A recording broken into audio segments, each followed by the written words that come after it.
Hello and welcome to Americans Talk Australian Survivor. I'm Rachel. And I'm Matt. And I'm Leah. Thanks for joining us. We just finished episode 21 of Australian Survivor Heroes vs. Villains, and there will be spoilers ahead.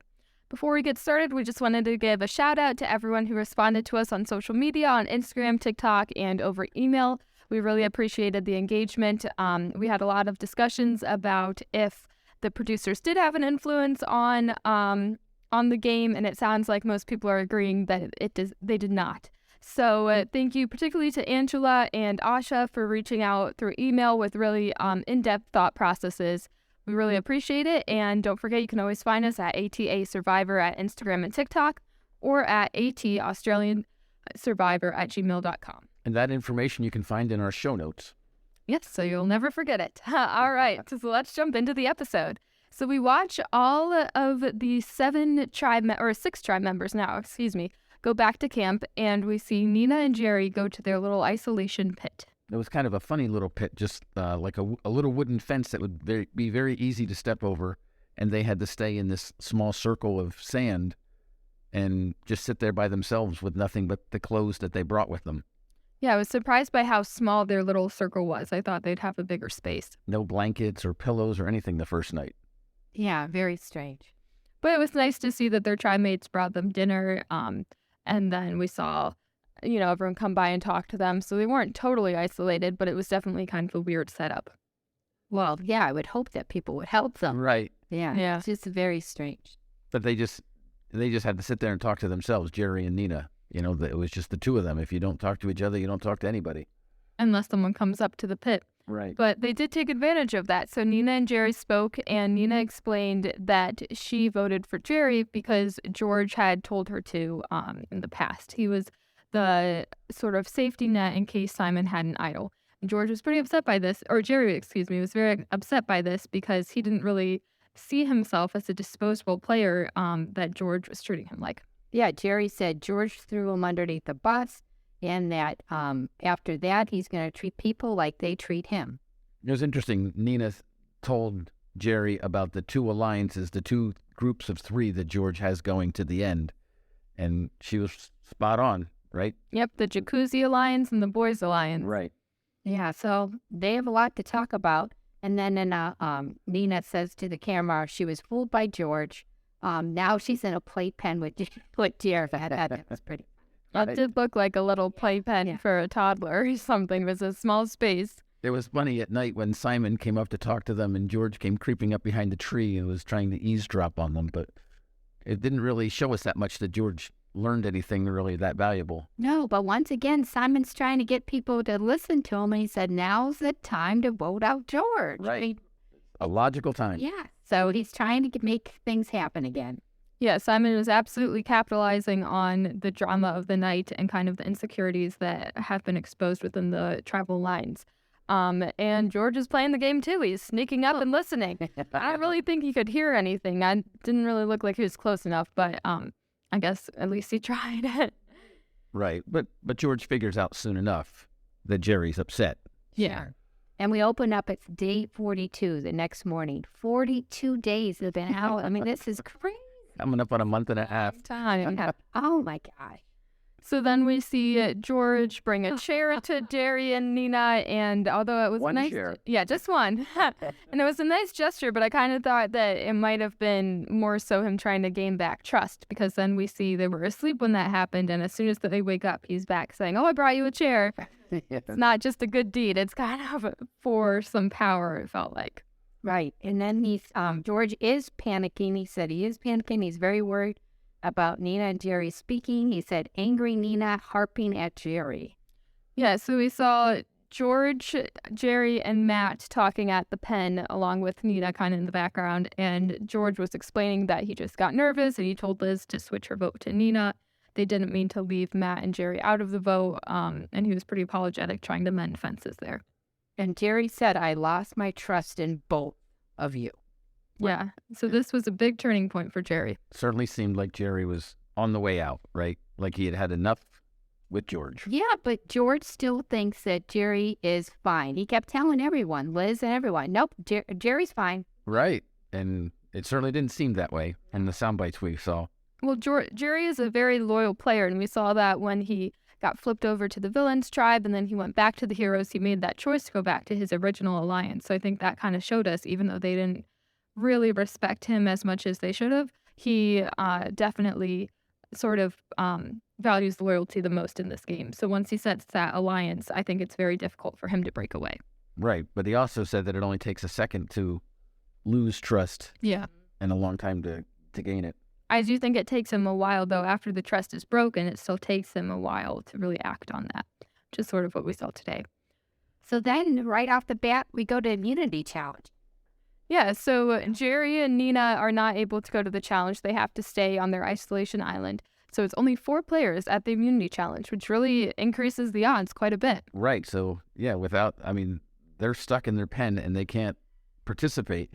And it was a pretty challenging challenge, I thought. It didn't necessarily take a lot of puzzle smarts or a lot of physical smarts, but just a little bit of each, I think, with that big rotating ring that they had to stack the dominoes on, basically. And I was watching it, I was thinking this would have been a good episode to have sponsored by Domino's Pizza. Yeah, since they're building dominoes. Right.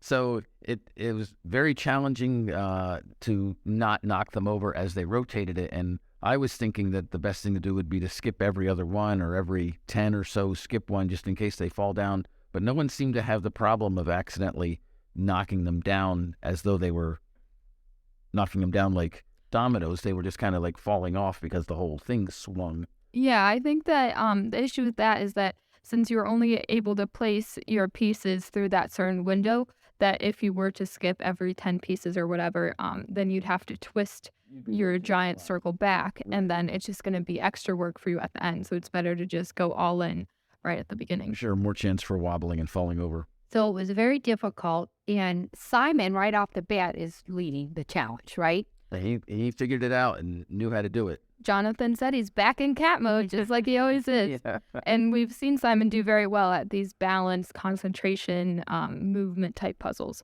But then, right on his tail was Matt. Right. And then they both end up running out of blocks, not having enough blocks, not putting the spacing at a proper distance to make the blocks come out even. Yeah, that's probably the most important part of this puzzle, is that it doesn't matter how quickly you can balance out your pieces. If they're not spaced appropriately, it doesn't matter. So that's quite the challenge on this immunity challenge. So then you get to the end and you have it spun all the way around, and you have to like rotate it 360 degrees basically to get it back to where you began, and then knock the first one over and hope that they knock down all the dominoes as it goes around. Yeah, so just like last week, Matt and Simon were neck and neck. They were basically at the exact same place. They had all of their dominoes lined up, and all they had to do was unwind and hit down the first one. So we saw very dramatic slow motion. It felt like of the two of them unwinding, and they were so close, and it looked like Matt unwound maybe half a second faster than Simon. So then Matt said, "Hey, Jonathan, I'm ready." He knocked down his pieces, and they all went right away. It was, perfect. Yes, that was incredible. Congratulations to Matt. But I have to say, I was really rooting for Simon. I really wanted Simon to win this challenge. I was very disappointed he didn't win. Yeah, Simon needed this win much more than Matt. And I think what made this loss a little bit more difficult was that we saw Simon. Then after Matt won, then he said, "Hey, let's look at this." And he was able to knock down all of his pieces. And he would have won had he knocked him down first. Yeah, so it was so close. Right. It's horrible how close he was. So I'm thinking for future Survivor players, they need to practice with those blocks, because those blocks seem to come back a lot, knocking them down, trying to make a domino effect. Usually not this many. Yeah, usually not this many in a row. But that seems like something that you'd need to practice if you're going to get ready for to play Survivor. Yeah, that's definitely a good point. Yeah, so it was a unique challenge, a little bit different than we've seen in the past, but still the same idea. And it was exciting to watch. I mean, that's what makes a great game, to see two people get so close to each other. Right. And it was disappointing for Simon, but he has had quite a few immunity wins throughout the game. So Matt has another one, and back at camp, George reminds us that he's, what did he say, 2 away from winning the record for Australian Survivor. Oh, yeah, Matt is, yeah. So congratulations. Yeah, let's see if he can do it. That would be great. And then George starts panicking, and then Nina tells Matt about the Jacuzzi Alliance. So lots going on before they go to tribal. Yeah, so Nina's kind of using this Jacuzzi Alliance as leverage to pull Gerry and Matt away, which I think is a good idea. So Nina has pretty much convinced Gerry, or at least mostly convinced Gerry, that it's a good idea to go for George tonight. She has decided that George just hurt all these people, let's go for him. She knows that Simon's 100% in because he's always in to get George, and he doesn't really have any other strong ties right now. So her main focus right now is Gerry, and in order to get Gerry, Gerry says that he'll only vote for George if Matt does so also, because he's been so close to Matt throughout the game. And good job to Nina, because she was really pushing her agenda. Right, she was working it. Yeah. She had an idea, and she figured she's got to run with it. Yeah. Yes, that was a great idea. We saw Matt hesitant to vote out George since they were so close, and Nina was really pushing for it, so that was great. So then we go to the tribal council. Well, first let's go through the plan for the other side. So that's Nina's plan of how the vote should go down. George has a different idea. He thinks that he and Liz will be voting for Simon, Gerry and Matt will be voting for Nina, and then he told Simon, you know where the votes are going, so if you want to save yourself, you know what to do. So he was implying that if Simon were to flip, instead of voting for George, if he were to vote for Nina and Nina voted elsewhere, then Simon would be saved and Nina would go home. Right, so all Nina has to do is vote for George, and she would go home. Yeah. She would have gotten 3 votes, and Simon would have gotten 2. I don't understand. I understand George does not like Simon. Okay. But I don't understand why. I think Simon does not seem to be a player who's out, he has never been able to get George out. Nina is much more dangerous, in my opinion. And I think he should have put all his votes on Nina. Yeah, well, we'll see what happens at Tribal. And so that's the plan right now. So then we go into Tribal, and there's a lot of talk about, who's in charge, who the pawns are, because remember Simon brought up that that he called Gerry and Matt the pawns of George. He did a very nice job speaking today at Tribal, I thought, Simon. Yeah, but then it was interesting because then Gerry comes out with this pretty lengthy speech about how George is his mentor. He's taught him so much in the game. He's one of the best at the game. And how could you ever dream of voting him out? He's one of the best players ever. Right. He's learned so much. Right. So it was kind of a nice tribute to his friend, but I felt like he was really pitching George to the jury. And I was thinking, if I were the jury sitting there, I would say, well, Gerry, why would I vote for you? Because you just told me all these great things about your friend. Right. So maybe Gerry's plan is to get George out at the end. Yeah, could be. We'll see. But then Simon sort of says, well, let's get him out now then, because, it's just kind of moving you around. And Gerry says that he's not a pawn because they have more of a mentor-mentee relationship, not so much as a king and pawn. So like a coach. Yeah, I thought that was kind of interesting because I feel like if you're in the game, you don't really get a coach or a mentor that's playing against you. I think that I have to agree with Simon on this one, that it's more of a pawn and king relationship. Sure. But Gerry said the reason why I'm sitting here is because of George. Which is true. So he does have George to thank, but I don't think that you can go to the end with your mentor. You can't say, oh, this guy taught me everything I know. Now give me $1 million over him or $500,000. Can a student take out the teacher? And then after all this very nice words by Gerry to George, Nina leans over to Simon and said, I don't think he's voting for George. Yeah, so I think that was a key moment in the vote. So when Nina and Simon realized that Gerry was not on their side, that's when I think they both decided to flip on each other. Like we were saying before, if one of them flips, the other goes home. So to be safe, they both probably flipped. Right. Interesting. They both agreed subconsciously, I guess, to vote for each other. Yeah, they didn't say it out loud, but they both knew what they were going to do.